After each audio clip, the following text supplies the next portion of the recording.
Avant de remettre la voiture en route, pour vérifier que l'étanchéité est bonne, surtout n'oubliez pas, si vous l'avez fait, de resserrer la vis de purge du conjoncteur disjoncteur, parce que sinon, vous n'aurez jamais la pression.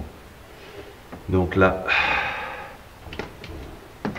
bon, c'est même pas la peine que je filme, je vais essayer à l'aller, mais donc avec la clé,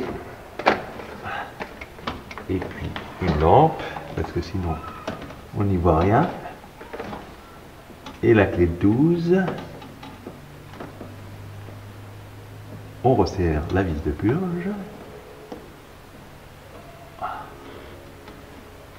et je te jure, et pourquoi ils ont fait ça comme ça?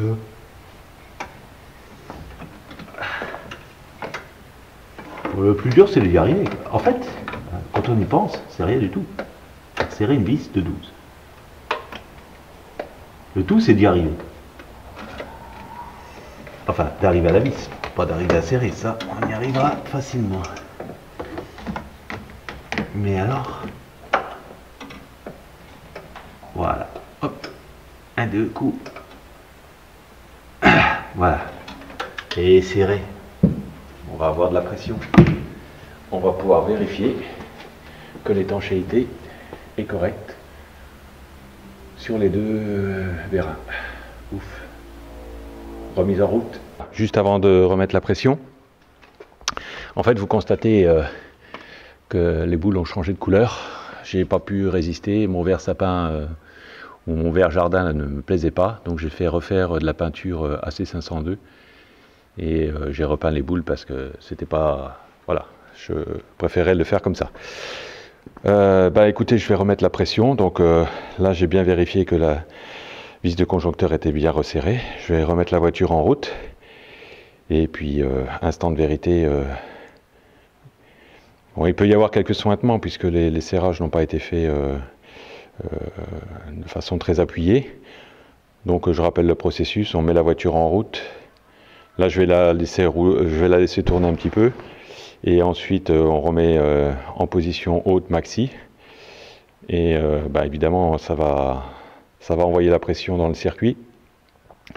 Et normalement, il ne devrait pas y avoir de fuite, ni du côté droit, ni du côté gauche.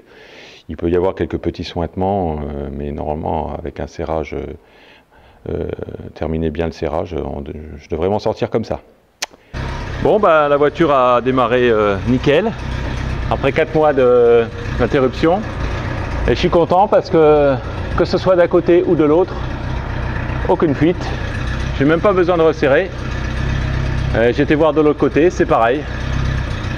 Donc là, l'opération est définitivement terminée. Il me reste à remonter les roues. Bon, enfin ça, je vous fais grâce de la vidéo. Remonter les ailes et puis aller faire un tour. Position route, celle que je préfère. Allez, petite balade. Elle a démarré quasiment au quart de tour. Je voulais pas la démarrer au quart de tour parce que justement je voulais faire remonter un petit peu l'huile, donc j'ai donné 2-3 coups de clé et puis ensuite starter et hop, elle était repartie et ça fait un bien fou. Voilà, on va aller faire un petit tour tranquillement pour la décrasser, pour la réveiller un petit peu.